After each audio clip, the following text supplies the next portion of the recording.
მოგესალმებით ანუ მივესალმებით ჩვენს მაყურებელს, მადლობა ამ შესაძლებლობისათვის. ვერ გეტყვით ჩემზე შეიძლება ამ საკითხთან დაკავშირებით უფრო ინფორმირებული ხალხი არსებობს კონკრეტულად რაზე შეიძლება იყოს ეს შეხვედრა.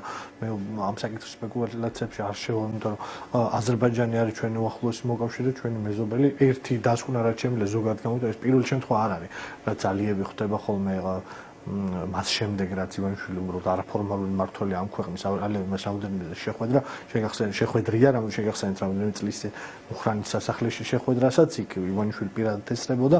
აქ მიზეზი ძალიან მარტივია, ალიევი არ არის გადამთიელი, ალიევი არ არის მარტივად რაღაც გასაცურებელი პოლიტიკური ფიგურა, მან ძალიან კარგად იცის როგორ იმართება ჩვენთან პოლიტიკური ვითარება ქართული ოცნების პირობებში, შესაბამისად მას უნდა არა ხელის ბიჭებთან და ბიჭის ბიჭებთან ლაპარაკი, არამედ პირდაპირ იმ ადამიანთან, ვინც გადაწყვეტილებას იღებს. ესე იგი, ამაში აქედან გამომდინარე, შეგვიძლია ვთქვათ, რომ შეხვედრა არ არის უბრალოდ მისი ვიზიტი საქართველოში არ არის მხოლოდ პროტოკოლური ხასიათის, ხო?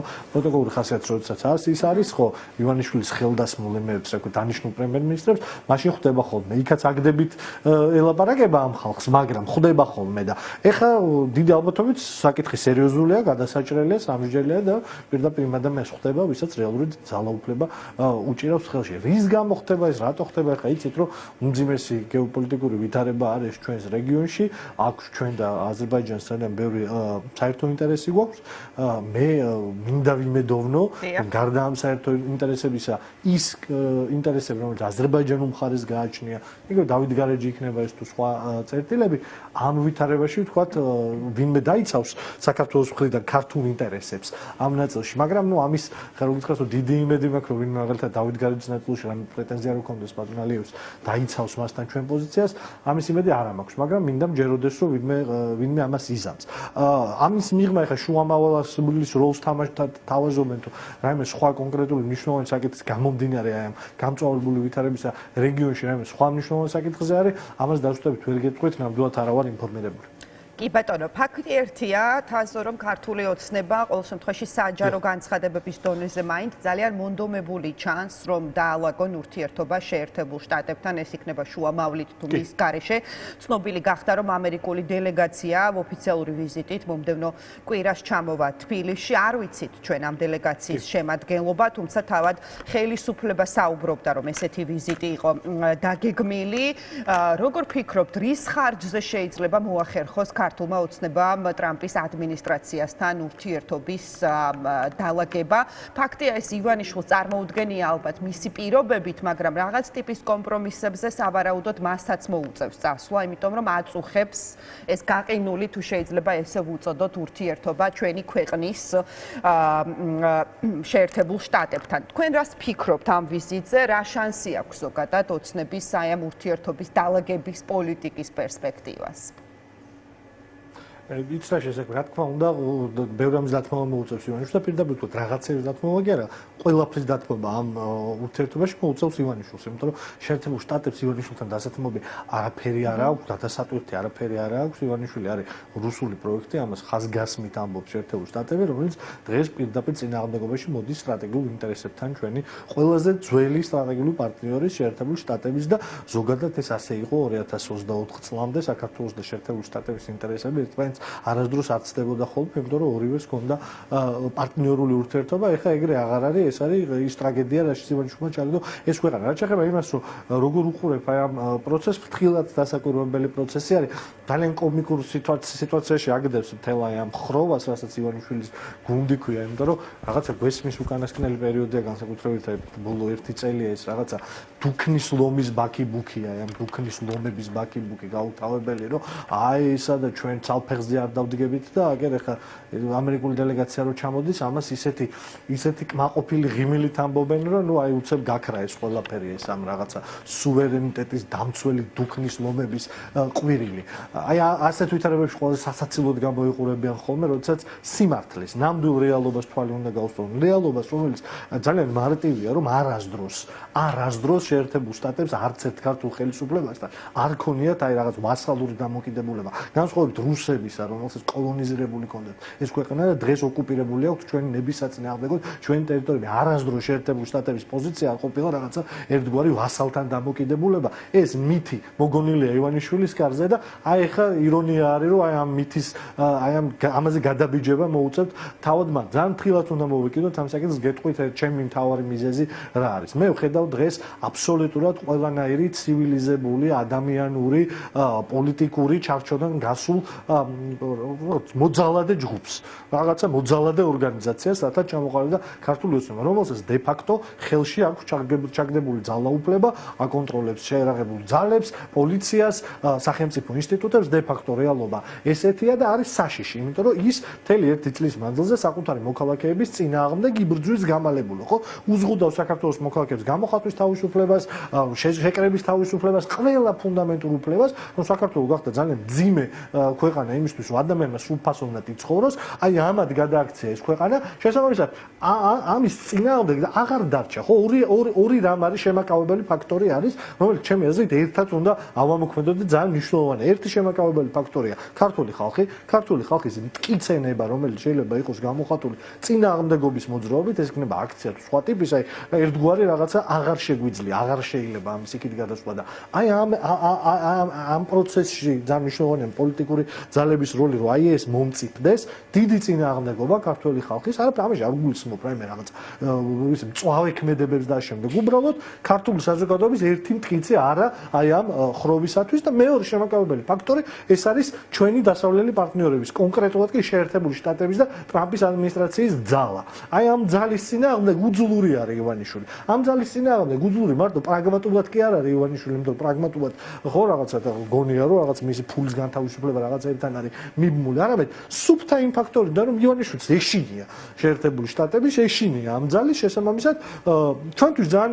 მნიშვნელოვანი მოკავშირე არის აქ ის ფაქტორი, რომ ტრამპის ადმინისტრაციამ შეეცადოს და გონს მოიყვანოს ეს ხელისუფლება გარკვეული ასე ვთქვათ გადაჭრა მოხდეს ამ თემის. მე ამას არავითარ შემთხვევაში არ დავაქმნევ არც დალაგებას, არავითარ შემთხვევაში არ დავაქმნევ არც გადატვირთას, იმიტომ რომ ცალსახად უნდა ისმოდეს ყველას, რომ არავის არაფერი, განსაკუთრებით ტრამპის ადმინისტრაციას და შეერთებულ შტატებს ივანიშვილთან დასათმობი არაფერი არ აქვს. თუ ვინმე რამეს აგებს დღეს იმაში, რომ შეერთებული შტატების სტრატეგიული პარტნიორობა შეჩერებულია, თუ ვინმე აგებს იმაში, რომ საქართველო არის დაყვანილი რაღაცა მესამე სამყაროს ქვეყანად, რომელსაც მართავს ხროვა არალეგიტიმური, რომელიც ხელისუფლების უზურპაცია მოახდინა და აღრჩობს საკუთარ საზოგადოებას, უზღუდავს ყველა დემოკრატიულ ფუნდამენტურ უფლებებს და პარალელურად არის პირდაპირ მიბმული რუსულ ორბიტაზე და იმართება მოსკოვიდან აღარ აქვს საგარეო პოლიტიკა, ამასთან დასათმობი არაფერი არ აქვს. ჩვენ კარგავთ ამ პროცესით. შეხედეთ,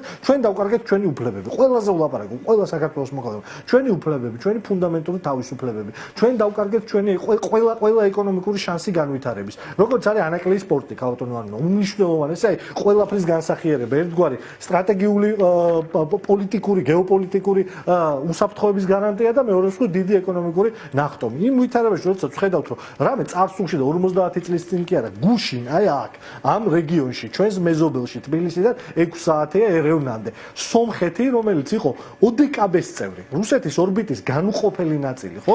სამწუხაროდ ასეთ ბედში ჩავარდა ჩვენი მუძმე სომეხი ხალხი, რომ დიდი ხანი რუსეთმა მოაქცია მათი დაშანტაჟება და მათი თავის გავლენის სფეროში მოქცევა გაყინული ყარაბაღის კონფლიქტის ხარჯზე. მოხდა ის უდიდესი ცვლილება ჩვენ რეგიონში, აზერბაიჯანი და სომხეთი ერთმანეთთან შეთანხმდნენ ამერიკული გარანტიებით, ამერიკა დადგა მათი უსაფრთხოების გარანტიად, ამერიკა დადგა მათი ეკონომიკური წინსვლის გარანტიად, ამერიკა მისცა განსაკუთრებული უიშვიათესი როლი აზერბაიჯანსა და სომხეთს, რომ მათზე გადის უნდა გაიყვანოს აი ეს უსაფრთხო შუა დერეფანი ეკონომიკური აქტივობების და საქართველოს გარეშე ყველას უნდა ესმოდეს ეს. საქართველოს ანაკლიის სპორტის გარეშე, აი ამ საზღვაო ფორპოსტის გარეშე, რაც ანაკლია შეიძლება იყოს ეკონომიკური თვალსაზრისით, ეგრეთ წოდებული ტრიპის დერეფანი ეს მხოლოდ სახმელეთო გზა არ არის საკმარისი სრული პოტენციალის განსავითარებლად აი ამ შუა დერეფნის. ეს ყველას ესმის.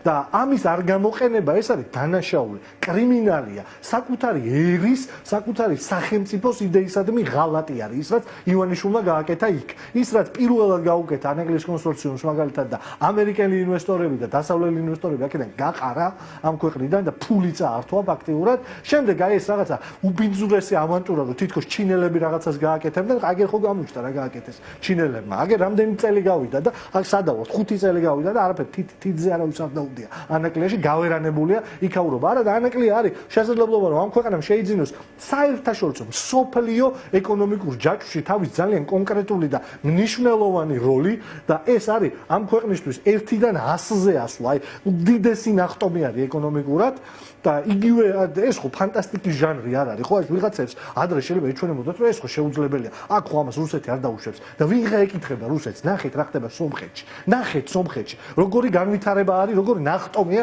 ადამიანის უფლებების და დემოკრატიის თვალსაზრისით როგორი ეკონომიკური ნახტომია ხალხო სოფლიოში უმნიშვნელოვანეს როლს იძებს მეოთხე სიდიდით ხელოვნური ინტელექტის სიმძლავრე იქნება სომხეთში მეოთხე სიდიდით ლაპარაკი ჩინეთზე შეერთებულ შტატებზე ევროკავშირზე და სომხეთში იქნება ეს სიმძლავრე იქ შენდება იცით რომ ეს მიკროჩიპების ქარხანა იქ ატომური ენერგიის პარტნიორობა გაფორმდა შეერთებულ შტატებთან და უდიდესი პოტენციალი ჩანაცვლდება რუსული ატომური ენერგია ამერიკულით და კიდევ დაემატება სიმძლავრეები ანუ სომხეთი ნახავს უახლოეს წლებში უდიდეს განვითარებას და ჩვენ ამას ქვეყანა რომელიც პირდაპირ ვიყავით პირველები ვიყავით მონიშნული აი იმ სიაში ამ რეგიონში შეერთებული შტატების და ცივილიზებული სამყაროს პარტნიორების ჩვენ ამას გვერდიდან ვაყურებინებს ივანიშვილი ამას ეს გვერდიდან უყურებთ იმიტომ რომ ეს კაცი შეშინებულია ივანიშვილს უნდა რომ ჩვენი ქვეყნის აი საქართველოს საგარეო პოლიტიკა მთელი ჩვენი ქვეყნის სტრატეგია ამ ხელა 3 მილიონი ნახევრიანი ქვეყნის სტრატეგია რომელიც ამდენი წელია 35 წელია აშენებს დემოკრატიულ სახელმწიფოს რომელიც უნდა იყოს საერთაშორისო თანამეგობრობის სრულფასოვანი ნაწილი და ღირსეული ნაწილი აი ამის მაგივრად მას უნდა რომ ჩვენ ვიყოთ ხეზე ამოფარებული საზოგადოება აი მთელი ქვეყანა გზის პირას ხეს ამოგვაფაროს და აი მთელმა ისტორიამ შესაძლებლობებმა მომავალმა წინ ჩაგვიაროს და ჩვენ ვიდგეთ ხეს ამოფარებული ჩუმად არავინ არ გაიგოს თით ყველა პროცესმა ესე ჩაიოს ასე უყურებს აი ასე ჯოჯოხეთში გავიღვიძეთ რეალურად რომ ასე უყურებს ეს კაცი რა არის მთელი ეს მშვიდობის პოლიტიკა მშვიდობის პოლიტიკა არის ეს თორე არავითარ მულტილატერალიზმზე არავითარ მრავალ ვექტორულ პოლიტიკაზე ლაპარაკი ზედმეტია იმიტომ რომ გააფუჭეს ურთიერთობა დასავლეთთან ევროკავშირთან ფურცელზე დატოვეს ჩვენი პარტნიორობა და ვერცერთი სხვა მიმართულებით იქნება ეს ჩინეთი თუ იქნება ეს ახლო აღმოსავლეთი ვერსად პარტნიორი და მეგობარი ვერ იპოვეს ჩინეთთან მეგობრობა არის ფიქცია ყველას რო ესმოდეს ხალხო 2024 წელს პირდაპირ უცხოური ინვესტიცია ჩინეთიდან შემოსული იყო 6 მილიონი დოლარი სამარცხვინო რიცხვი წელს არის 32 მილიონი დოლარი ანუ კატასტროფულად არაფრის თქმელ რიცხვებზე არის ლაპარაკი ხალხო და ამის პარალელურად კარგავთ უდიდეს შანსს კარგავთ დავკარგეთ შანსი ფაქტობრივად რომ სწრაფად შევსულიყავით ევროკავშირში და მოლაპარაკებები დაგვეწყო და ეხა ძალიან წინ ყოფილიყავით არა რაღაცა უბრალოდ გეოპოლიტიკური თვალსაზრისით არამედ კონკრეტული ჩვენი თანამოქალაქეებისთვის სიკეთეებით რომელიც მოაქვს ამ პარტნიორობას და ამ მოლაპარაკებებს ჩვენ შეგვეძლო რომ ანაკლიის სპორტი გქონოდა და ეკონომიკურად ბევრად წინ ყოფილიყავით ჩვენ შეგვეძლო რომ რეგიონში სომხეთთან და აზერბაიჯანთან ერთად განუყოფელი ნაწილი უყოფილიყავით აი ამ ახალი შეერთებული შტატების პოლიტიკის და ამის მაგივრად რას უყურებთ ამის მაგივრად უყურებთ გაბღენძილ მილიონერებს რომელსაც თავი თქვენ პარლამენტარებად მოაქვთ და უკვე მესამე თვეა ლაპარაკობენ გაუთავებლად კვერცხის ფასის ზრდაზე და ხმოროდის უნდა მოიგოს ზროხამ აი ამად გადავიკეცით და აი ამაზე ხო ლაპარაკი ზედმეტია რომ ვინმე აი ამ გაურკვევლობასთან დაალაგდება კი არ დაალაგდება შეეცდება რომ საქართველოს ხალხის ინტერესები დაიცვას. იმიტომ რომ შეერთებული შტატები საქართველოს ხალხის ინტერესების დამცველი ყოველთვის იყო ქალბატონო ანუნა. კი ბატონო, თაზა თქვენ ახსენეთ ფასები, კვერცხი, გაიაფებული კვერცხიც ახსენეთ სხვათა შორის და გასულ კვირას ცნობილი გახდა რომ ელექტროენერგიის დენის ტარიფი გაიზრდება 5 თეთრით გაიზარდა უფრო სწორედ და ამ კვირაში საწვავის ფასმაც მოიმატა, მოკლედ ბოლო ერთ კვირაში 10-დან 30 თეთრამდე გაძვირდა და კონკრეტულად საწვავთან დაკავშირებით დღეს კახა კალაძემ გააკეთა კომენტარი თქვა რომ ეს რეგიონში არსებული ვითარების გამო არისო. თქვენ რა სიტყვით ზოგადად აი ამ ფასების პოლიტიკასთან დაკავშირებით რასაც გვთავაზობს ქართული ოცნება ჩანს თუ არა თქვენთვის რაიმე შედეგი იმ გამოძიებებით თუ კომისიებით, რომელიც თავადვე ოცნებამ შექმნა მისი ინიციატივით. კახა კალაძე არის ჩემთვის ადამიანური დეგრადაციის ქრესტომატიული მაგალითი. მართლა, აი, დეგრადაცია რას ნიშნავს ადამიანის სულის შეგიძლიათ ქრონოლოგიურად მოყვეთ ამ კაცის პოლიტიკურ კარიერას და მივედით აი ამ წერტილში, სადაც აი ამ მართლა ამბანის ყველა ასოს რო ვერცნობს ისეთმა გაუნათლებელმა. თქვენ მე და საქართველოს მოქალაქეებს უნდა აღვიხსნას, რომ თურმე ახლო აღმოსავლეთში მიმდინარე პროცესების და ჰორმუზის სრუტის ბრალი რო არის, ბენზინი რო გაძვირდა. ხო, მაგის ბრალია შეგაუნათლებელო. მე რა, მაგის ბრალია და გეუბნებით უკვე მეორე კვირა არის რა უნდა გააკეთო შენი რო არიცი ებრაელებს ესეთი წყევლა აქვს ცნობილი დიდ ებრაელ ხალხს შენი არიცოდე და სხვისი არ გესმოდესო შენი რო არიცი სხვისი მაინც გაიგონე გეუბნებით კონკრეტულ ამბავს გაანახევრეთ აქციზის საფასური აქედან კი ბიუჯეტს დააკლდება 50-დან 60 მილიონ ლარამდე თვეში მაგრამ ამის კომპენსირება შეიძლება იმითი რომ კახა კალაძე მისმა მოადგილეებმა გამგებლებმა რომელიც ყველაზე მიუსაფარ ხალხს ჯოჯოხეთს აჭმევდა უფასო სასადილოში სულსმა რომლის ყოფილი უფროსი ციხეში ზის ეხა იმიტომ რომ თურქი ბიზნესმენებიდან რაღაც გრთამებს იღებდა და ბინძურ კორუფციაში იყო თავიდან ფეხებამდე გასურილი იქ რომ თავდაცვის მინისტრი რომელიც საკუთარ არმიას ფულს პრავდა აი ამ ყველაფრის ადმინისტრაციული ხარჯის შემცირებით მაგალითად აი ამ ფუფუნების ხარჯის შემცირებით რომელშიც აი ეს გამღენძილი ჩინოვნიკები ცხოვრობენ შეიძლება ამის კომპენსირება სამაგიეროდ საქართველოს მოქალაქეები უდიდეს შოებას ნახავენ საკუთარ ჯიბეზე იმიტომ რომ პირდაპირ საქართველოს ყველა მოქალაქეს უთხოვს ის რომ საწვავის ფასი იზრდება. რატო უთხოვს და რატო ამნიშნულოვანი ამის განახევრება? იმიტომ რომ ვინმეს თუ გონია თუნდაც აი ეს რაღაცა ფრთიანი ფრაზა რო არის ამ ბოლო დროს სუპი მაქვს სუპს ავჭამ. აი ის კაციც კი თუ ხალი აღარ მახსოვს სუპი რო აქვს და იმ სუპს რო ჭამს მარტო მასაც უნდა ესმოდეს. მანქანით თუ არ დადეს, მანქანა თუ არ ყავს რომ მასაც ეხება. საწვავის ფასი ზრდა ყველაფრის ზრდას ნიშნავს აბსოლუტურად, ხო? იმიტომ რომ საწვავი ტრანსპორტირება ყველანაირ პროდუქციას სჭირდება. მითუმეტს ქვეყანაში რომელიც არის დამოკიდებული იმპორტზე. და ეს კიდე ცალკე ამბავია რომ რა პროდუქტები ირანიდან შემოგვა. ყველაფერი აბსოლუტურად სუპერ გაძვირდა სხვა შორის გავუტონო ანუ ნეტგაზეთმა ძალიან საინტერესო და კარგი ციკლი დაიწყო ყოველთვის სტატიების სუპის შემადგენელი პროდუქტები რო ძვირდება და გამოჩნდა რომ გაძვირდა და ერთი რამ მინდა თქვენის ნებართვით არ უნდა თუ შეიძლება ბოლოში ვთქვა აი ეს ჩამონათვალი გავაკეთე ხა ჩინოვნიკების იმაზე რომლებიც აი ფუფუნებაში ცხოვრობენ ფაქტობრივად პოლიციის დეპარტამენტის უფროსებს რა $100,000 მანქანას იცვლენ ყოველ 3 წელიწადში 4 წელიწადში ერთხელ და აი ხა ჩვენ რო ლაპარაკობთ კანცელარიასთან 80 ბავშვის სიცოცხლისთვის საკუთარი მშობლები კბილებით იბრძვიან და მე თქვენს ეთერშიც არაერთხელ მithქვამს რომ მოვა დრო და აბსოლუტურად ყველას შეეხება ეს დრაკონული კანონები რომელიც აქციას ზღუდავენ ამ მშობლებს ხალხო რომელიც საკუთარი შვილის სიცოცხლის გადაშარსარჩენად იბრძვიან და როცა ამას ვამბობ ნამდვილად არ არის ეს უბრალოდ ლამაზი სიტყვები და რაღაცა კაზმული სიტყვები 17 წლის ბავშვი გარდაიცვალა იმიტომ რომ წამალი არ ქონდა ამ შემადგენლობიდან ერთ-ერთი ეხა ეს მშობლები ცდილობენ რომ საკუთარი კონსტიტუციური უფლება